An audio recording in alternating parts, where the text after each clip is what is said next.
네, 안녕하세요. 올라타TV의 김선생입니다. 오늘은 이제 2월달이 지나서 3월달부터 전기차가 본격적으로 이제 출고가 가능하게 됐습니다. 보조금 측정이 좀 되지 않았던 1, 2월과는 별개로 3월달부터는 보조금이 좀 이제 확정이 되면서 출고가 본격적으로 이루어지고 있는데요.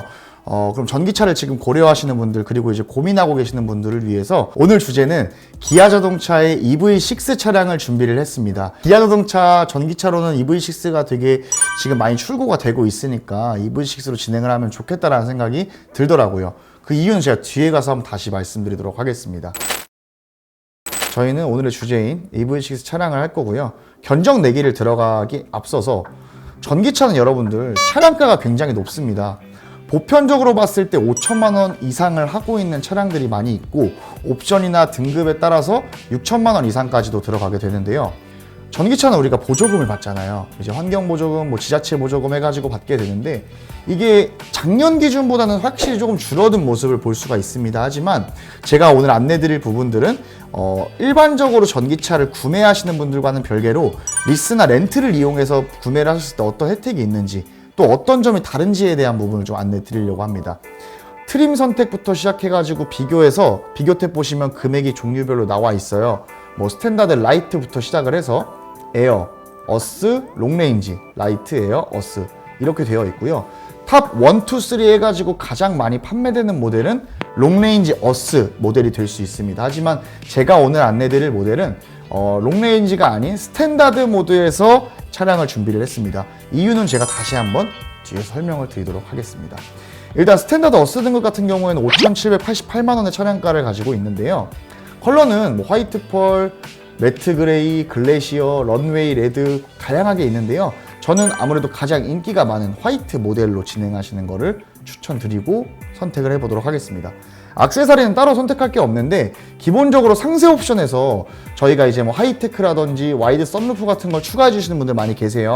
근데 요거는 호불호가 좀 갈리고 개인마다 옵션에 대한 트림이 설명이 자세하게 나와 있기 때문에 한번 보시고 적용하시는 걸 추천드립니다. 저는 옵션도 다 빼고 기본적인 걸로만 가겠습니다. 순정 액세서리라고 있는데 테일게이트 램프는 전 추가하지 않았습니다. 간단하게 견적 완료까지 나오는데 일반 차종 같은 경우에는 견적 완료 이후에 얼마가 나오는지, 어떤 식으로 진행을 하는지, 카드 결제인지 현금 결제인지 나오게 됩니다. 하지만 전기 차량 같은 경우에는 밑으로 쭉 내려보시면 전기차 구매 보조금이라는 탭이 나와요. 그래서 통합 누리집을 통해서 얼마의 보조금을 받을지, 지자체 보조금이 얼마가 있는지 확인이 가능한데요. 국가 보조금이 675만 원이 산정되어 있는, 확정되어 있는 상황입니다. 근데 요건 제가 왜 말씀을 드렸냐? 일반적으로 구매를 할 때는 600만 원 중반대에 이제 보조금을 받아보실 수 있는데요. 리스나 렌트로 진행을 하시게 되시면 여기에 추가 보조금 171만 원이 추가가 된다는 걸 볼 수 있습니다. 그렇게 해서 원래 기존 675만 원에서 추가 보조금까지 합친다면 846만 원이 됩니다. 한 170만 원 정도가 더 추가적으로 할인이 된다는 건데 이것만으로는 사실 만족하지 못하시는 분들이 꽤나 많이 계세요. 왜냐하면 일반 현금 구매를 했을 때 내가 받는 혜택이라든지 친환경 혜택이라든지 그런 부분들이 더 있지 않냐, 나는 그리고 리스나 렌트의 상품을 이용하기가 싫다 하시는 분들 계신데 여기에 추가적으로 차량가 할인이 한 300에서 350만 원 정도까지가 추가가 됩니다. 그렇게 되면 실질적으로 내가 5천만 원짜리 차량을 구매한 게 된다고 하더라도 4천만 원대로 이용이 가능하다는 이야기가 되겠죠. 별도의 우리가 취등록세라든지 그런 부가적인 비용, 등록 비용이 들어가지 않습니다. 여기 보시면 제가 짰을 때 처음에 봤던 금액은 5천만 원대 중반대, 초반대였는데 이 면세 구분에서 취등록세라든지 대행료라든지 부가세가 유지관리 서비스 같은 게 들어가다 보니까 비용 총 견적이 5,500만 원대가 나와요. 그렇게 될 경우에는 내가 한 400만 원 정도를 더 주고 추가적으로 선수금으로 납입을 해야 되는 금액이기 때문에 그래서 월에 내가 60개월로만 나눠도 이 금액이 할부이자를 합쳤을 땐 100만 원이 훌쩍 넘어가는 금액을 부과하시게 된다는 거죠. 그렇다면 여기서 궁금한 건 리스나 렌트로 진행을 하면 얼마 정도가 나올까? 금액은 동일하게 EV6 롱레인지 에어 19인치 휠을 장착을 했고요. 롱레인지로 선택을 한 이유는 제가 지금 견적을 짰을 때는 5천만 원 초반대에 스탠다드 등급으로 짰을 때 할부이자 포함해서 90만 원, 100만 원 돈이 나온다고 말씀을 드렸는데 지금 현재 장기 렌트로 롱레인지로 하셨을 경우엔 차량가만 5,893만 원이 나옵니다. 총 결제 비용보다도 보다 높은 차량가를 가지고 있죠.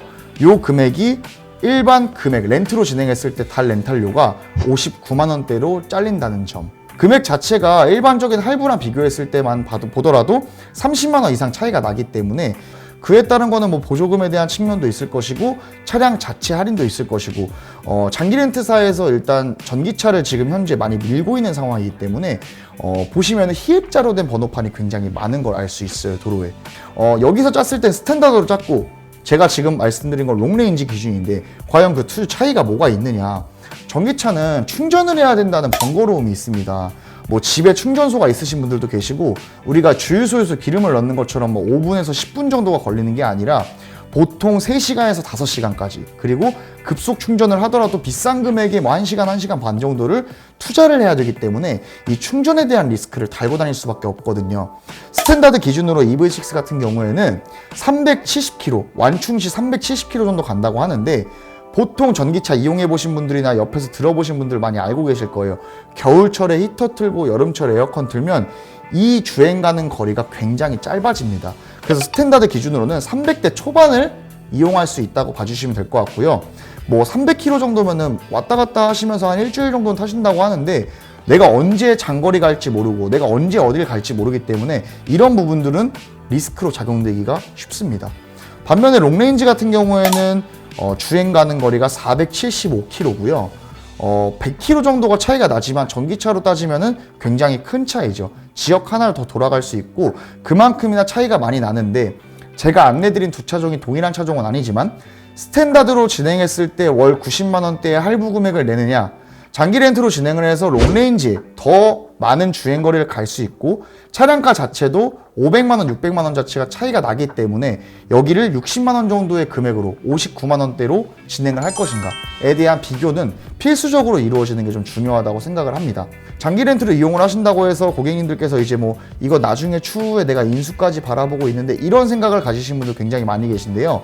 인수까지의 총 비용을 계산한다 하더라도 장기 렌트 같은 경우에는 처음에 잔존가치라고 해서 만기 인수 금액이 정해져 있는 상품이기 때문에 내가 감가가 많이 되거나 사고가 있거나 혹은 주행거리가 많거나 이런 모든 종합적인 요소를 고려를 하셔가지고 만기에 내가 파는 게 유리한지 연장하는 게 유리한지 아니면 인수를 받는 게 유리한지를 선택하실 수 있기 때문에 이 렌트나 리스를 이용하시게 되면 이런 부분의 리스크에서 벗어나실 수 있다라는 장점이 또 있습니다. 네, 오늘은 기아 자동차의 EV6 차량을 직접 견적짜기를 하면서 뭐 할부에 대한 금액 그리고 장기 렌트에 대한 금액을 비교를 한번 해봤는데요. 제 생각에 현재 장기 렌트 시장에서 EV6의 차량에 대한 금액적인 혜택이라든지 보조금적인 측면이라든지 종합적으로는 상당히 안 할 이유가 없을 만큼 유리하다고 생각이 됩니다. 내가 옵션 같은 거 롱레인지로 할지 스탠다드로 할지 고민하시는 분들도 연락 한번 주시면 이런 부분들은 제가 직접 상담을 통해서 어떤 게 유리한지 어떤 조건으로 하시는 게 괜찮은지를 판단해 드리도록 하겠습니다. 또 궁금하신 차량이 생기시거나 할부랑 렌트리스 비교해보고 싶다라고 하셨던 차량들이 있으면 올라타TV를 통해서 문의를 남겨주시면 제가 한번 직접 영상 찍어서 리뷰 한번 해보도록 하겠습니다. 네, 오늘도 시청해주셔서 감사합니다.